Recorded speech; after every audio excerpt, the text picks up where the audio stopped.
Trevor Gregory was frustrated. The senior executive of ABB, the Swiss power and automation company, was racing to put together several critical bids, but was bumping up against one organisational obstacle after another. Trevor worried this was taking a huge amount of effort and still feared they would fail to win the contracts. Why on earth did his company not work better? Why wasn't it set up to make good decisions and make them happen, swiftly and easily? We decided to write the book because our work with clients like Trevor Gregory and many others like him increasingly convinced us that A, there's a big problem today, and B, a decision-based approach was proving a practical solution in many cases. A foundational idea in the book is that decisions actually drive performance. The companies that have actually figured out how to make and execute decisions well just seem to operate an entirely different metabolism than some of their competitors, and they're the ones who outperform. In fact, our research shows that the best companies in terms of decision making and execution generate financial performance and TSRs, total shareholder returns, that are in fact 6 percentage points higher than the average. So decision effectiveness has four main elements: quality, which is making good decisions; speed, which is not speed for its own sake, but we do observe that high performers on average make decisions quicker than their competition; yield, which is turning decisions into action; and effort, which is giving the right amount of effort to a decision based on the complexity and the value that's at stake.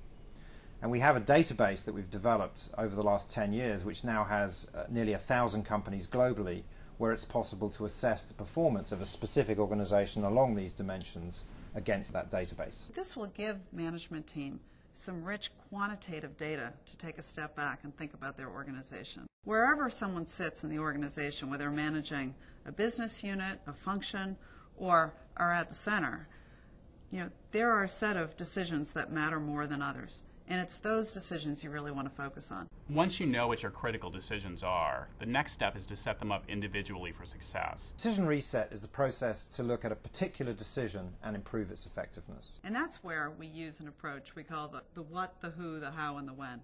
The what is very much the specifics of what's involved in the decision itself.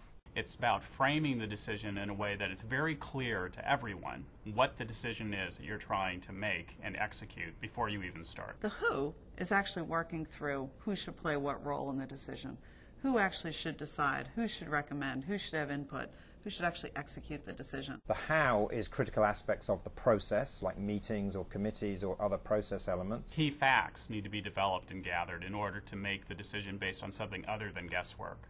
Alternatives need to be formulated. And then finally, the when.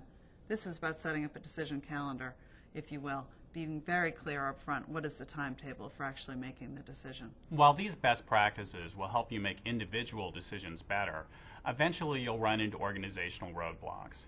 So sustained performance requires setting up an entire organizational system, one that can decide and deliver day in and day out. It takes an integrated approach. You'll have to tackle harder organizational elements like structure and process, and you'll also have to align the softer levers of the organization like people, culture, leadership, all to build a system that's mutually reinforcing. We believe that approaching the organization with this focus on decisions ensures that effort is targeted where it should be, on value, and value is driven by making and executing decisions better and faster than competitors over time. This focus of decisions, thinking about decisions as being the acid test of a high-performance organization, really can bring a different and more focused, a laser-focused way to improve a company's organization. We hope that our approach provides a practical way for you to improve your decision effectiveness. In a sense, an organization is nothing other than the sum of the decisions it makes and executes. So why not start with your very next decision?